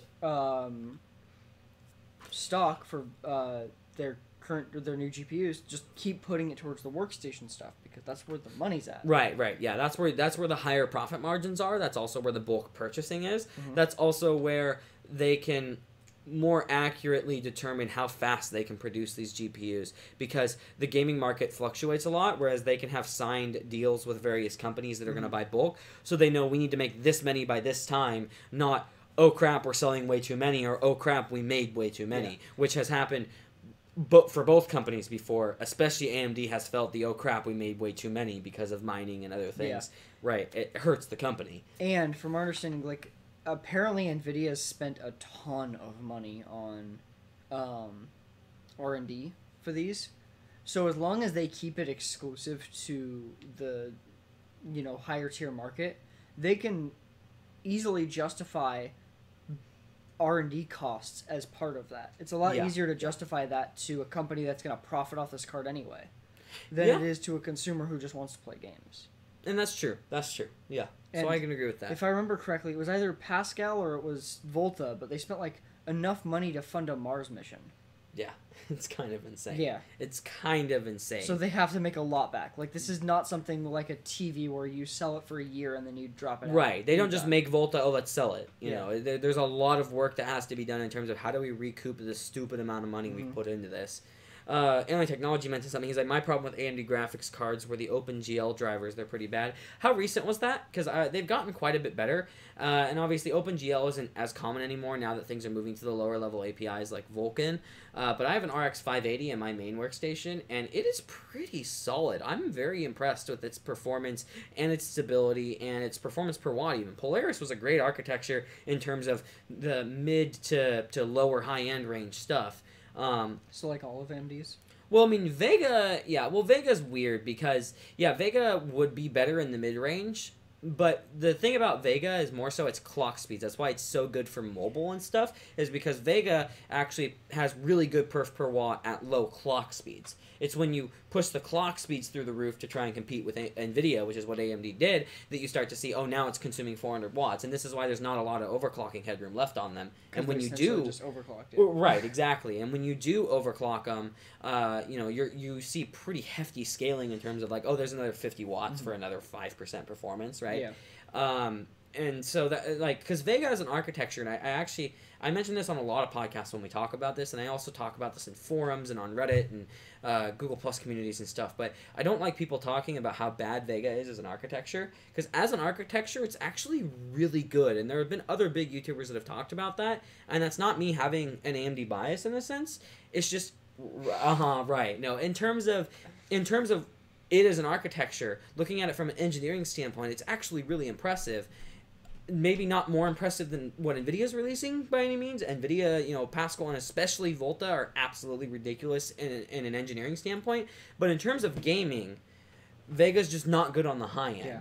But mobile stuff, there's a reason Intel chose AMD to partner with, other than probably, business bureaucracy. There's a reason that they chose to partner with AMD and use Vega, not Polaris, on their Intel GPU or Intel CPU with the integrated graphics from AMD, right? Those are Vega graphics because Vega does scale really well when it's at lower clock speeds and lower core counts. Whereas Polaris, people were thinking, oh, they're going to use Polaris because Vega is such crap in terms of power consumption, but no, they're using Vega for a reason. I just want Volta with tensor cores and a gaming card, and I want games to use the tensor cores for AI processing. Yeah, there we go. So ray tracing is becoming a bigger thing, right? Now, I don't know if I have a dedicated slot for this, so let's just talk about this right now. But hurry up. Yeah. I just realized we don't have a ton of time, but some of these are pretty quick. So, but ray tracing is becoming a bigger thing where we might actually see over the next 2 or 3 years, like live ray tracing becoming a big thing in terms of lighting effects in games rather than rasterization, and that's going to create way better realism in games. That's what the big movies use that do really, really, really insane CG. Is they're using ray tracing. That's because it's pre-rendered. It doesn't have. They can render one frame every 20 minutes if they need to, right? And so they do extreme ray tracing to get the lighting perfect on those. And if we can get that live in games, that's a big deal, but that's obviously going to take a lot of GPU power, and that's where I think the GPU pool idea behind DirectX 12 and Vulkan becomes a more important thing, is if we can all of a sudden actually use 4 high-end GPUs in order to push 60 frames per second on a game that does live ray tracing, whereas one GPU wouldn't be even close to it. If we can, there might actually be a reason coming up soon for more than one GPU actually working together, because I don't know if we can make one single GPU powerful enough, especially not right now, for ray tracing, live ray tracing. Eventually, we could do one. But for right now, so if that starts to become a thing, I think... If you want to see how well this works, just look up Epic Games Star Wars ray tracing. Yeah. They have a real-time Star Wars ray tracing scene that looks incredible. It's beautiful. Yeah. Okay, so moving on to something else. So MSI and the subpar AMD controversy. Yeah. Yeah, so this was interesting. So it's a pretty short story, but essentially somebody was asking about MSI and GPP stuff, and... On Facebook. Yeah. And whatever MSI employee that was running their social media at the time, who's probably fired now. Yeah, probably.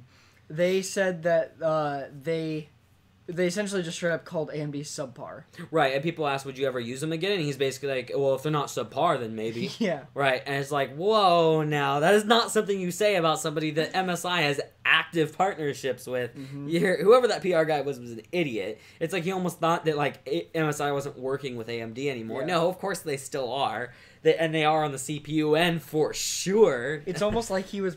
I feel like this guy must have just gotten saturated on the AMD subreddit because they're so hardcore anti-NVIDIA right now. Yeah, right. And so he's just yeah. This big company saying bad thing might change their minds or something. Yeah, I don't know. And this was frustrating because it's just like, you don't do that to your vendors first off. Even if AMD was subpar in absolutely every single way possible, you don't say that about your partnership. With a company. Yeah. You don't go, hey, I'm partnering with this company. Oh, their product's crap, by the way. Publicly, you don't do that. At least not if you want to keep your job. Right, yeah, right, exactly. Yeah. And so MSI apologized for it. It's not a huge story, really. It's just kind of funny. And also it was bad timing because MSI seems to be the first place to have real evidence of GPP potentially. And that's why they were asked about this. And so that's why they were asked about this kind of stuff. Yeah, and that's why this is all over the news, is because MSI was already all over the news about potentially removing their gaming brand of cards to not include AMD cards anymore, which could happen. And it still hasn't been updated on the US site, which is weird, but on the UK site it's still that way. So yeah, anyway, it's just kind of funny. Also, Alien Technology says, I have a MSI Ryzen motherboard, and then the guy's in the unemployment office today, right? Yeah, he's probably sitting there like, well, why do you need it? Well, I talked crap about our second biggest partner. He's never getting a job in social media management. Yeah, never getting a job in any kind of public relations at all. Yeah. But yeah, and the MSI Ryzen motherboard, like you said, yeah, they do make very solid boards. I'm impressed for the subpar CPUs. Right, yeah, right. The subpar CPUs. Oh, man. Oh, that one would really make some people mad. You have Ryzen. Yeah, right. Yeah. And I'm going to be getting another Ryzen. Oh, and I still have FX. Yeah. That wasn't that's subpar. No, I have 2 of those. And then another dumb game controversy, or gaming tech controversy. Yeah, and this was just... So the only reason I'm talking about this is it was literally posted multiple times a day on Reddit, and so I wanted to bring up how stupid this was. So NVIDIA has a low-end GPU specifically for laptops called the MX150. And it's stupid on people's parts and NVIDIA's part in this situation, yeah. But they have the MX150. This is literally just a 1030. No, it actually is just a 1030, guys. Yeah, with a different name. Yeah, it's just they just changed the name. It's not like it's a substantially underclocked one or something. No, it's just a 1030. Yeah. And so they had that chip that's been out for a while. Nobody really cared. And now... Yeah, people were like, it's dumb that they called it this, but whatever. Yeah. And now that we're seeing... or essentially people are looking at literally everything NVIDIA right now to find, gotcha moments. Yeah. And so they found that there's a slightly lower TDP model that has slightly lower performance of the MX150, which really just means OEMs were like, hey, we like that chip. Can you underclock it a little bit and so we can get better battery life? Right, basically. And so they did. And well, not just better battery life, but better thermal management. Yeah. And that would help solve issues like how Microsoft Surface, they use a 1060, but the 1060 model, the charger can't charge the laptop as fast as it can consume power. Yeah. This could help with having a smaller charging brick, right? So it's essentially the equivalent of like a max Q'd version of the MX150. It's literally just like a slightly... So what NVIDIA should have done is they should have released the MX150 as the 1030 and released this MX150 as either the MX150 or the 1030 Max Q. Or they should have just released the other one as a 1030 and this one as a MX150. 1030. Or yeah, right. It's physically the same thing. It is the same thing. It's just lower clocked. And I mean, I do understand them wanting to have like differentiation in terms of the nomenclature, right? Like that's something I would want a company to do because it's enough of a performance impact to quantify a new Except for model who? number. For what? Because who's buying? No one's buying this for gaming. But people expect a certain level of performance, and I guarantee you there are some people that are buying it for gaming. More than you would probably guess. For Minecraft? For Overwatch and stuff, it'll run it on, like 720p lowest settings. There are people that do that don't have a lot of money, right? Yeah, but there are people that don't have a lot of money and they'll do that. 1050 Ti laptops are cheap right now. Right, but keep this in mind. Like, say they expect...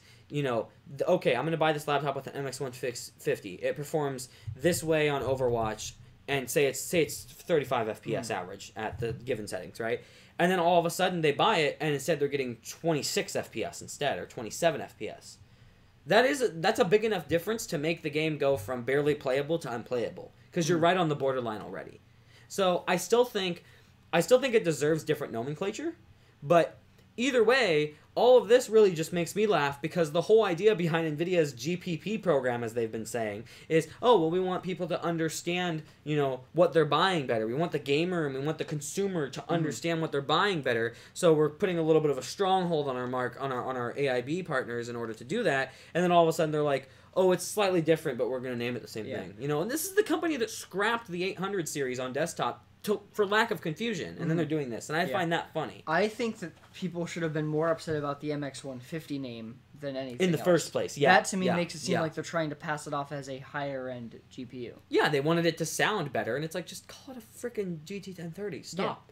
Just do it. Who cares? Like nobody, you really think nobody's gonna complain to you that you're calling it a GT 1030. That's what it is. At least they know what product it is. Right, and every reviewer, which most people, let's be honest, it's pretty common now these days. That's part of why YouTube's so big. Look up reviews of the products they buy before they buy them, and they look up it and they go, it's a GT 1030, and they go, okay, well I can find other benchmarks on that. If you Google MX150, it comes up with the first site is Notebook Check, which literally puts benchmark specs for the GT 1030 in the title. In the title, yeah. So, and it's just like, I find all that funny too because, I don't want to go on a rampage, but nobody's going to care that you call it the same name. You're not going to make yourself look bad. In fact, it benefits you because then people can go, it's a GT 1030. Well, why don't I look at the plethora of GT 1030 benchmarks that are all over the frickin' place to give an idea of what performance this is. Now, instead, all the frickin' reviewers have to go review the MX150, and it's like, you shouldn't... It's the same thing. They shouldn't have to go back and review it, but you're putting more strain on the reviewers. No, they never released a GT 1030 in laptops. No, they didn't. But the desktop one performs very similar to the MX150 standard because the clock speeds aren't that much different, right? So it's just it's frustrating. Now maybe NVIDIA would argue or warrant themselves that they, that maybe it has a greater fluctuation in terms of the clock speeds and stuff, so they didn't want to call it a GT 1030. And that could maybe be justifiable, but they haven't said that even though people are complaining. So that's probably not the reasoning. It was just to make it sound better marketing, right?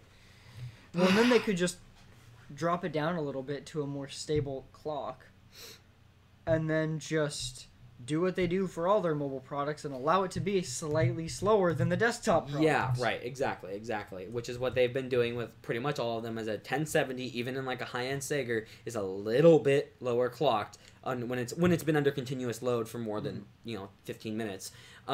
It's slightly lower clocked than the desktop ones are, even the stock NVIDIA Founders reference card. Yeah. Excuse me. So, AMD Ryzen 2000 series benchmarks were leaked by Csoft, posted by TechArp is the original poster for this.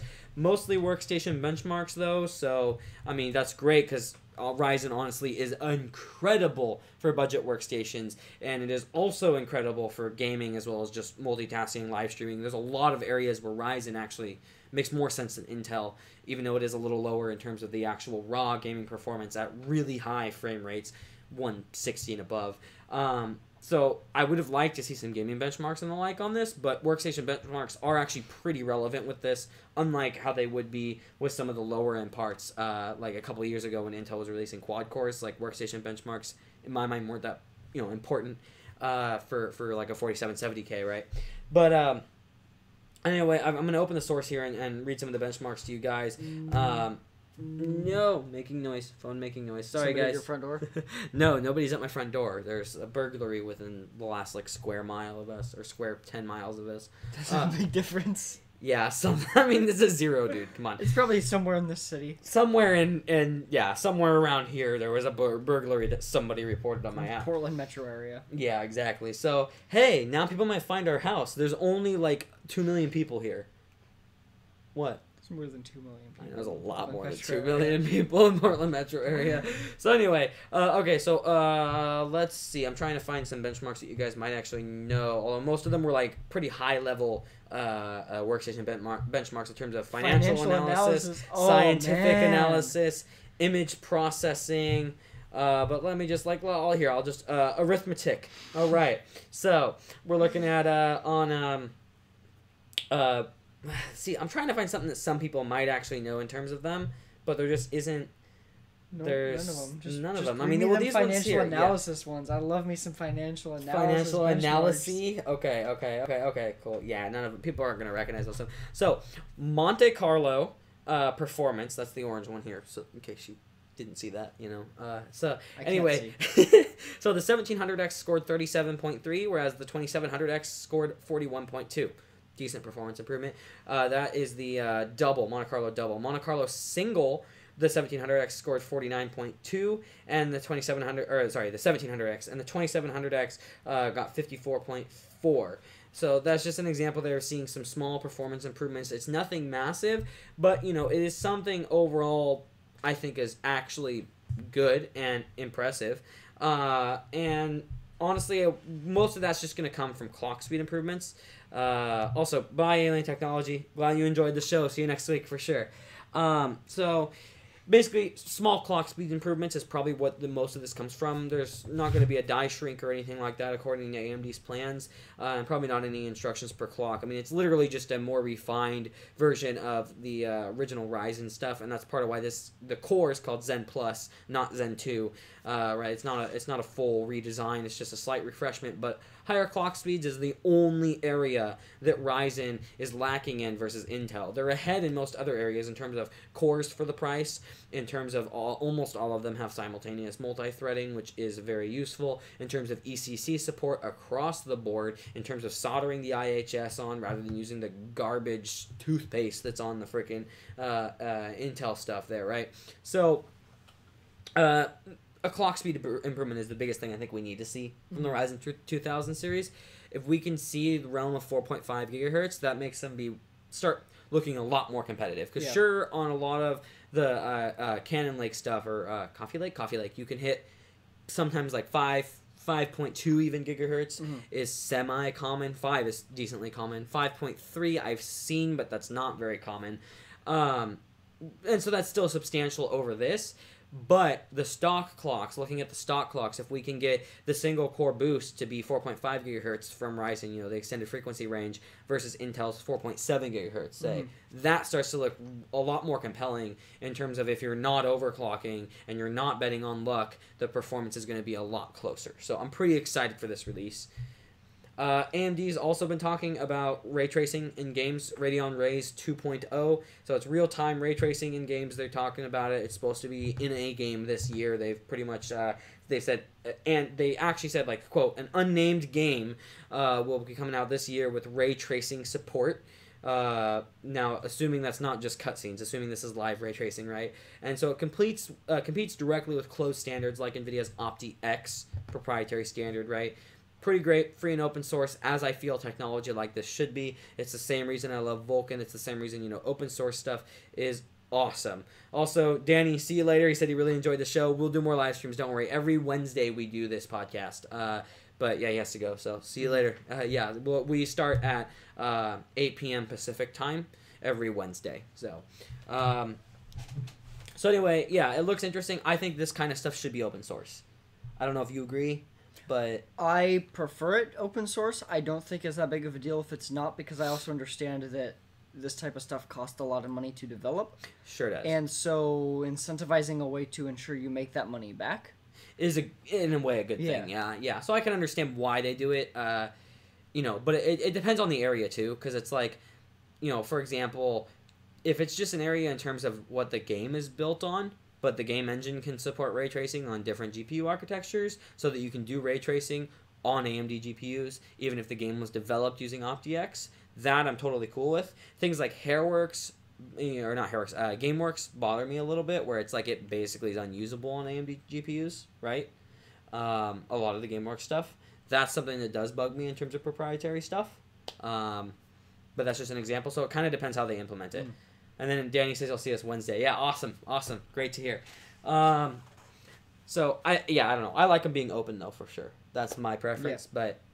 But Samsung has their competitor to Intel 3D XPoint. It's Z-NAND. We've talked about this a little bit. Competes directly with Intel's 3D XPoint. Well, they released a new M.2 form factor instead of just a PCI Express form factor for that. Little bit behind 3D XPoint when in the Optane 800P. It's the SZ985 SSD. It uses the Phoenix 8 controllers. I think it's the same controller.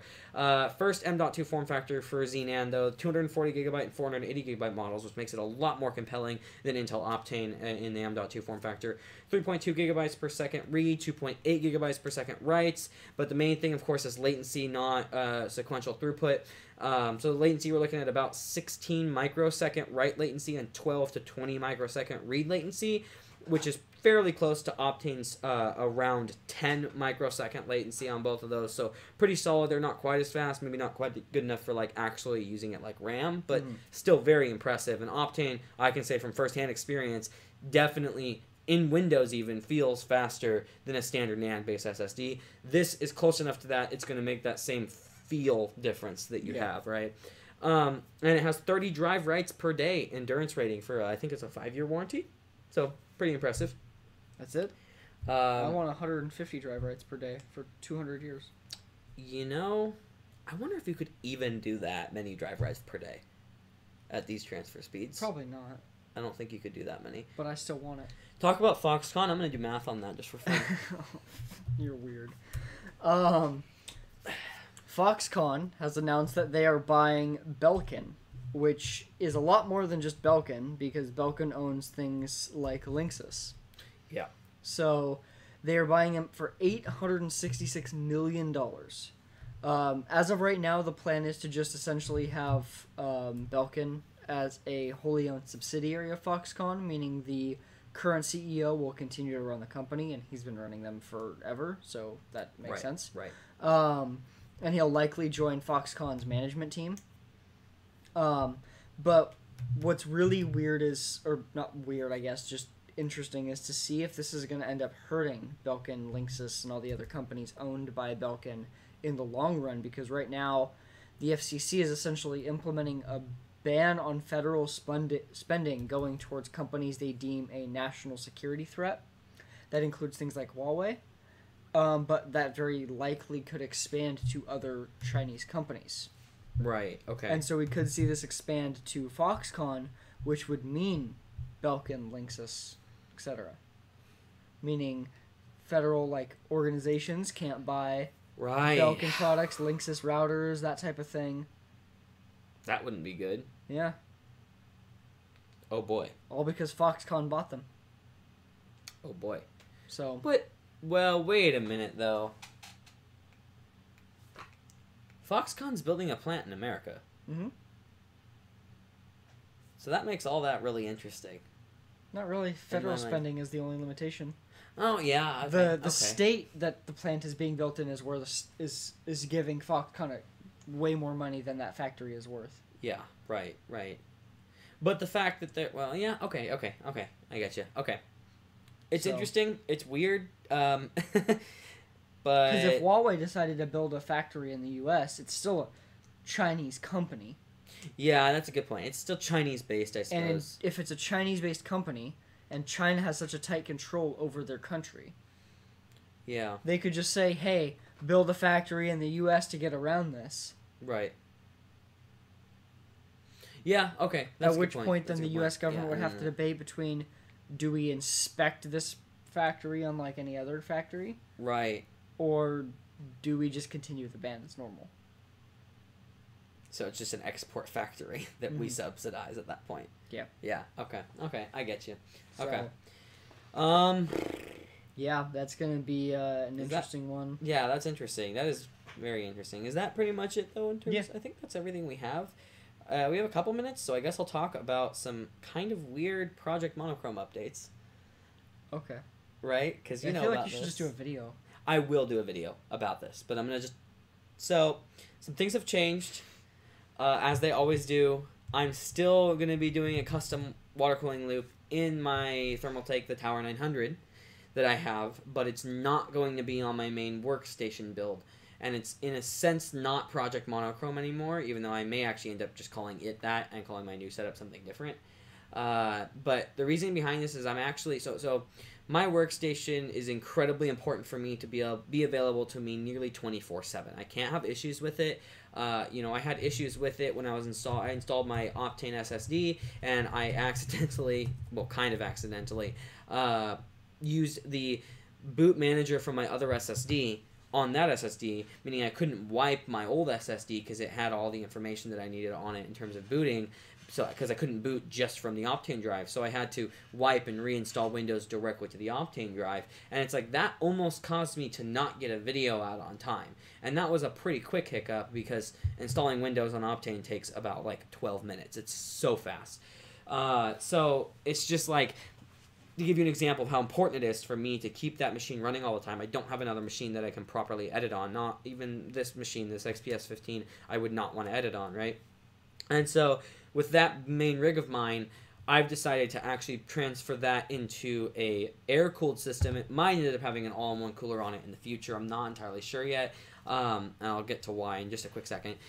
So the big case, the Thermaltake, the Tower 900, is going to be used for another system that's probably going to be a little bit more gaming-oriented, although I may not really probably use it as my main gaming machine. I like to have one machine for everything, but I don't know exactly what I'm going to do with the machine yet, but that's going to be a place that I'm doing the custom loop in.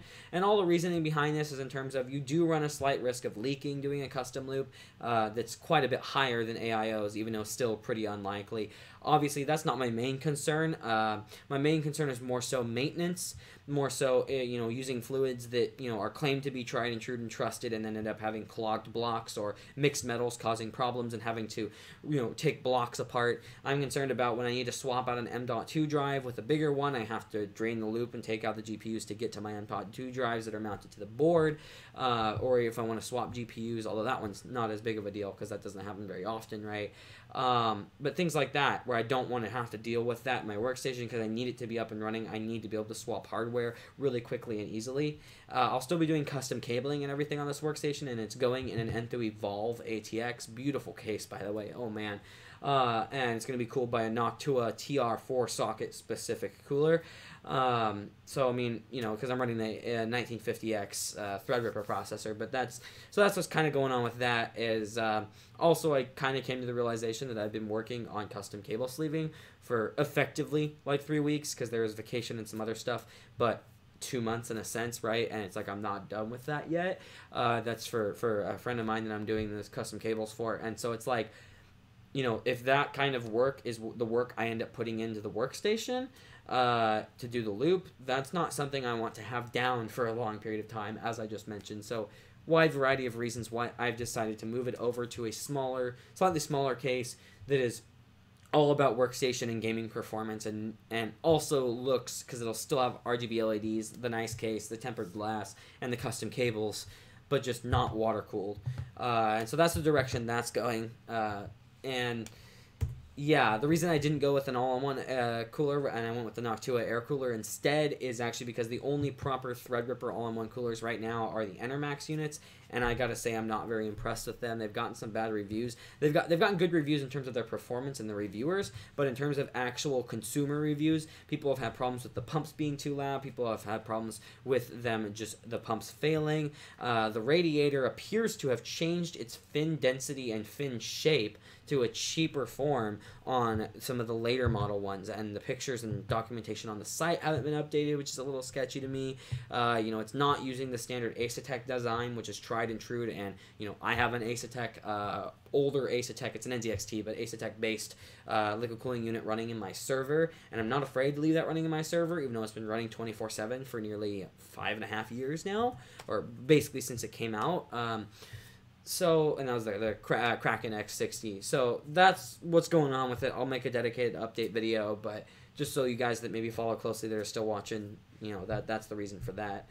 But I think that's everything we really have to say now. So I'll have some more videos for you guys soon. I should have an episode of Blips out on Friday. I've got one filmed. I've just got to start doing some of the editing on that. And that one's on DRAM timing, so pretty excited to release that one. Albeit a pretty complicated subject, and so hopefully I did a good enough job in terms of explaining it in layman's terms.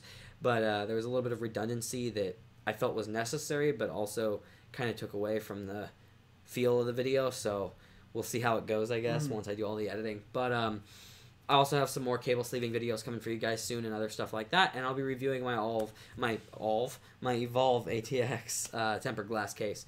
Anyway, everybody, thank you for watching. Don't forget to like and subscribe, as well as check out all the links that we have down there in the description. We do this podcast every Wednesday at 8 p.m. Pacific time, so you guys should join us, interact with us. We love to talk to you guys in the chat and in the community and just chat with you guys. But thank you, everybody, for joining us. And if you're interested in getting an email alert like an hour or two before we start the podcast, just as a friendly reminder, we do have a link down in the description so you can sign up to our mailing list. That's only going to be for WordCast, as well as maybe if we have like really special live streams with some special guest or something that we do off time.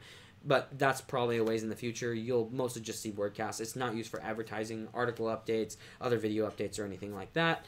But yeah, I'm Ethan, and this is some dude. Yeah, I don't know who I am. Yeah, you don't know who you are anymore? No. Okay. So anyway, do I have to say your name? Uh-huh. This is Daniel over here. Anyway, say my name. You got me to say my name. Wait, I already said my name. All right, well, I guess that's a good point to end it. Oh, so anyway, everybody, have a great night, and thank you for watching. We'll see you all on Wednesday next week. I'm going to click stopping. I'm going to click it. That's probably